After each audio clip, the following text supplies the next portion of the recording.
અને આ બાજુથી મારા ધર્મેશભાઈ મારી લેમડાવાળી મારી મોજપુરના લેમડાના ટેકરાવાળી મારી વિહદ માટે ખાસ ગાવાનું મન થાય અને મારા ધર્મેશભાઈ ગવડાવતા હોય ત્યારે હો એક બાજુ દુનિયાને એક બાજુ મારી વિહા એક બાજુ ધર્મેશભાઈ ને એક બાજુ રાજા વિહા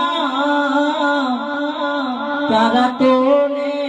બીજું કોઈ ના આવે તારા તો ને